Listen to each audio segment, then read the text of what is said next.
놀라운 축복의 비밀 하신 말씀은 마태복음 제25장 13절의 말씀입니다. 그런즉 깨어있으라 너희는 그날과 그때를 알지 못하느니라. 아멘. 기도드리겠습니다. 전능하신 아버지 은혜와 사랑을 진심으로 감사함을 드립니다. 오늘 이 한 시간도 아버지 말씀과 기도와 찬양으로 영광 돌리게 하심을 감사함을 드리었고 예배 전체가 하늘의 상달이 되고 연락이 되고 아버지께서 기뻐 받으시는 영적 예배만 되게 하여 주시옵소서. 오직 성령의 충만함으로 함께 하시며 성령께서 말하게 하심을 따라 말씀을 전하게 하여 주시옵소서. 듣는 모든 이들은 마음의 문이 활짝 열려서 주의 말씀이 깨닫게 하여 주시옵시고 주의 말씀대로 믿음으로 순종하게 하여 주옵소서. 주께서 함께 하시고 역사하여 주실 것을 믿사오고 우리 주 예수님의 이름으로 감사하며 간절히 돌려옵나이다. 아멘. 오늘 말씀의 제목은 깨어있으라 라는 말씀의 제목이 됩니다. 깨어있으라. 구원론 쉬운 세 번째 시간입니다. 구원받은 하나님의 자녀는요 깨어있어야 됩니다. 졸지 말고 자지 말고 심지어 죽지 말고 깨어있는 신앙, 살아있는 신앙이 되어야 된다 하는 그런 말씀이 되는 것이죠. 사람이 이제 육체를 갖고 돌아다니고 다 살고 있지만 영적으로 죽은 자는 이미 죽은 자입니다. 영적으로 죽었으면. 그러나 또한 살아있긴 살아있는데 계속 졸아요. 그 다음에 잠을 자요. 좀 더 졸자, 좀 더 자자, 좀 더 눕자 하면 빈궁이 강도같이 만다는 잠언의 말씀처럼 이 마지막 때는 항상 깨어 기도하기를 힘써야 되고 항상 근신하여 깨어 기도하기 힘써서 이 마지막 때 주님 오실 주님을 영접할 그날을 기다려야 된다. 마귀는 우는 사자와 같이 삼킬 자를 찾는다고 했습니다. 그래서 마귀는 그 우는 사자는 이제 늙은 사자라고 합니다. 늙은 사자들은 일단 병들어서 누워있는 자라든가 그 다음에 잠자는 자, 졸며 자는 자, 아니면 죽은 자를 삼켜버립니다. 씹는 게 아니라 아예 삼켜버리죠. 그래서 우리의 신앙과 믿음이 병들어 있거나, 그 다음에 졸거나 자거나, 아니면 죽어있는 신앙이 된다면, 바로 우는 사자같이 삼킬 자를 찾는 마귀의 밥이 될 수밖에 없다. 그러므로 이 마지막 때 주님을 맞이할 구원받은 하나님의 자녀라면 안심하지 말고 안일하지 말고 근신하고 깨어 기도하기를 힘써야 되며 영광 돌리는 삶이 되어야 된다는 거죠. 나는 이미 구원받았어. 나는 믿어졌어. 나는 구원의 확신을 가져. 자기 암시라든가 자기 마인드 컨트롤로 그렇게 하지 말고 진실로 구원받은 하나님의 자녀라면 깨어 있어야 된다. 구원받은 하나님의 자녀라면 어둠을 밝히는 빛의 아들이요 낮의 아들이 되어야 된다 하는 그런 말씀이 되는 것입니다. 자기는 지금 삶은 완전히 어둠에 속했고 어둠의 열매를 잔뜩 맺고 있고 완전히 세상 사람과 별반 다르지 않고 오히려 세상 사람보다 더 악한 짓거리들을 해가면서 나는 구원받았어. 나는 구원의 확신이 있어. 라고 한다면 그 사람이 진짜 구원받은 사람일지 의심스러울 수밖에 없는 것이죠. 그러다가 예수님께서 이제 도적같이 아무도 모르게 이제 임하실 텐데 그때 다시 오실 예수님은 심판주로 오십니다. 회개하고 돌이켜 깨어있어 근신하고 깨어서 주님 오실 날을 기다리는 깨어있는 신앙, 구원받은 하나님의 자녀들은 공중에서 주님을 영접하여 영원토록 주님과 함께하는 최고의 날이 되지만 깨어있지 못하고 졸며 잘며 죽은 신앙들은 땅을 치며 후회하고 통곡할 일이 있을 아주 최악의 날이 될 것입니다. 주님께서 오실 그날 우리는 주님을 맞이할 준비가 되어 있는 슬기로운 5 처녀들과 같은 삶이 되어야 됩니다. 슬기로운 5 처녀와 미련한 5 처녀가 있습니다. 신랑이 더디 옵니다. 신랑이 더디 오리게 되니까 등불을 가지고 이렇게 불을 피우고 있었는데 어둠을 밝혀야죠. 주님 오실 때를. 그래서 빛의 열매를 맺고 그러게 되는데 더디 오니까 졸며 잤습니다. 미련한 자주처녀들은. 그러나서 나중에 오게 되니까 미련한 다자처녀는 등불이 꺼져가요. 그래서 기름이 없어요. 그러나 슬기로운 다자처녀는 기름을 준비한 사람입니다. 그래가지고 결국은 미련한 다자처녀는 기름을 준비하지 못해서 등불을 피우지 못했기 때문에 결국은 혼인잔치에 못 들어갔습니다. 그러나 슬기로운 다자처녀는 기름을 충만히 준비했기 때문에 계속 빛을 등불을 밝힐 수 있었기 때문에 혼인잔치에 들어갈 수가 있었다. 그러므로 우리는 등불은 믿음입니다. 믿음으로 빛을 밝히되 그리스도의 향기를 나타내야 되고 빛의 열매인 모든 착함과 의로움과 진실함에 성도들의 올바른 행실, 그런 빛을 발해야 되는데 빛의 열매를 맺어야 되는데 빛의 열매를 맺으려면 기름이 계속 공급이 되어야 됩니다. 기름은 말씀과 성령입니다. 성령의 충만함을 계속 받아야 빛의 열매를 맺게 됩니다.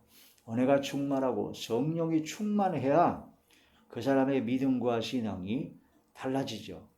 빛을 발할 수 있는 겁니다. 그리고 은혜가 떨어지고 성령 충만을 받지 못하면 점점 빛의 열매를 맺지 못하고 점점 어둠의 열매를 맺을 수밖에 없는 죄악된 인간이기 때문에 구원받은 하나님의 자녀라면 더욱더 성령의 충만함을 받아야 합니다.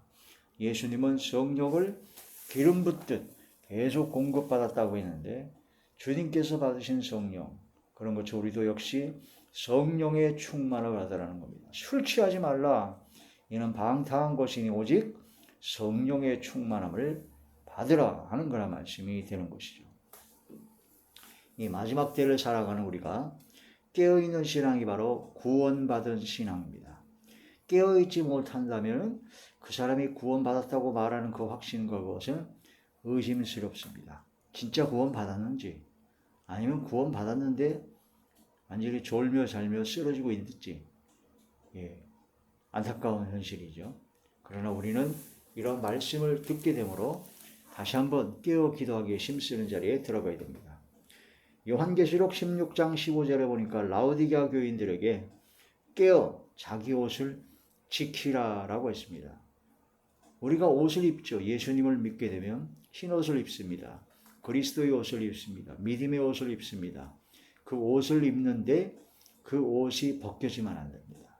근데 라오디게아 교인들은 돈이 많고 부유한 교회여가지고 걱정거리가 없다 보니까 돈이 많고 하다 보니까 게으르고 나태하고 안일한 자리에 들어가서 옷이 벗겨진 줄도 모르고 자기가 떵떵거리며 살고 있었던 사람들입니다. 그런 사람에게 주님께서는 반드시 말씀하시죠. 깨어 자기 옷을 지켜라. 그 옷을 지켜야 된다는 겁니다. 믿음의 옷을 지켜야 됩니다. 그리스도로 옷 입었다면 그 옷을 지켜야 된다는 거죠.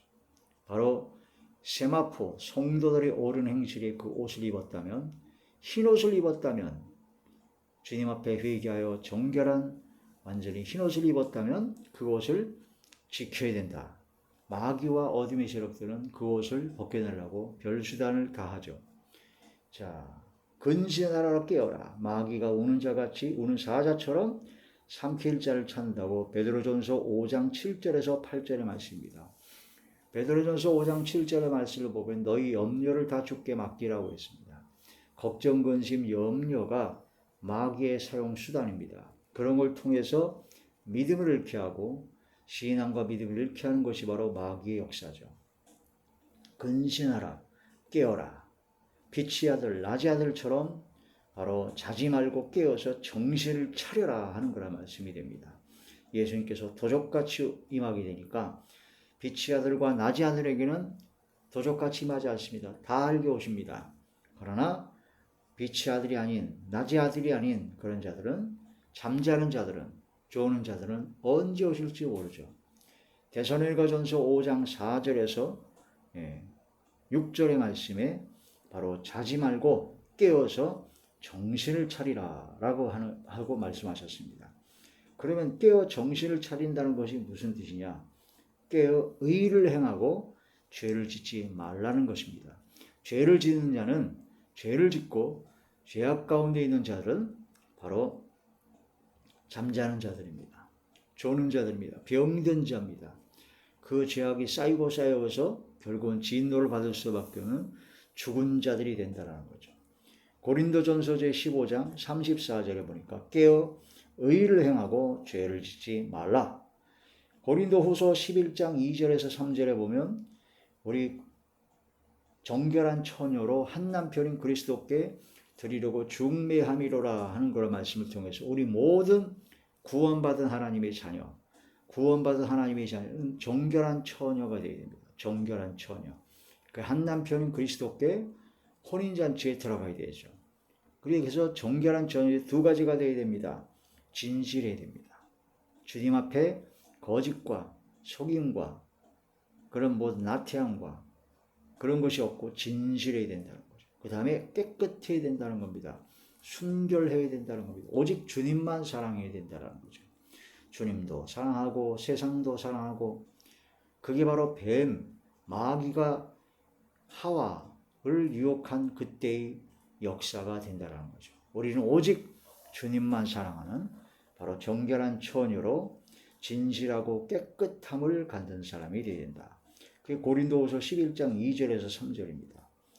마태복음 24장 42절에 40절에 보고 마태복음 24장은 말세를 만난 환난과 재난의 그런 엄청난 징조야 그런 모든 말씀을 주신 건데 그때 깨어있으라라고 하셨습니다. 주님께서 공중에서 재림하실 때 공중에 주님을 영접하게 끌어올려 바로 주님을 맞이할 사람이 되어야 된다는 거죠. 깨어있지 못하면 한 사람은 데려감을 당하고 한 사람은 버려짐을 당할 것이다. 그 말씀에서 진짜 정신없이 주님 앞에 나설 수 없는 주님을 영접할 수 없는 그런 지에 들어가서는 절대로 안 될 것입니다. 바로 구원받은 하나님의 자녀는 자기 옷을 지키고 자기의 믿음을 지키고 항상 깨어 기도하여 의를 행하고 이 마지막 때 주님을 영접할 그런 마지막 때를 기다리는 그런 삶을 살아야 된다는 거죠. 그래서 그러기 위해서 기도를 계속해야 됩니다. 쉬지 말고 기도하라는 것이 바로 하나님의 뜻입니다. 바로 성령으로 성령 안에서 성령의 기도가 되게 되고 성령 안에서 무시로 기도해야 되고 성령으로 쉬지 않고 기도가 되게 됩니다. 특히 그 사람이 깨어있는 신앙이라면 감사함으로 깨어있으라 하는 그런 말씀이 되죠. 기도를 계속하고 감사함으로 깨어있는 신앙이 진실로 이 마지막 때를 살아가는 바로 굳건한 믿음의 신앙이 되는 것입니다. 깨어있으라. 구원받았습니까? 그럼 당신은 깨어있습니까? 졸고 병들고 자고 있습니까? 아니면 죽었습니까? 자기 자신의 믿음을 점검해 봐야 됩니다. 깨어있으라. 깨어있는 신앙이 되어야 된다. 이런 말씀을 통해서 우리는 이 마지막 때를 준비하는 구원받은 하나님의 자녀로서 영원한 영생복락, 영화로운 삶을 얻기까지 믿음의 선한 싸움을 싸우고 영생을 취하는 거룩함이 이루는 열매를 맺어 영생을 받는 이 마지막 하나님의 거룩한 자녀, 구원받은 하나님의 자녀로서의 삶을 사는 저와 우리 모두가 되시길 주의 이름으로 축원합니다. 기도드리겠습니다. 전능하신 아버지, 은혜와 사랑을 진심으로 감사함을 드립니다. 저희들의 마음과 생각과 말과 행동과 영혼과 삶을 주관하여 주시고 오직 성령의 충만함으로 이 마지막 때 깨어있는 신앙이 되게 하시고 주님 맞을 준비가 되는 슬기로운 다섯 처녀들이 되게 하시고 이 마지막 때 마지막 사명을 감당케 하여 주시옵소서. 저희들을 붙잡아 주시고 저희들을 사로잡아 주시고 저희들을 지켜 주시옵시며 저희들을 사용하여 주시옵소서. 예수님 이름으로 감사하며 간절히 돌리옵나이다. 아멘.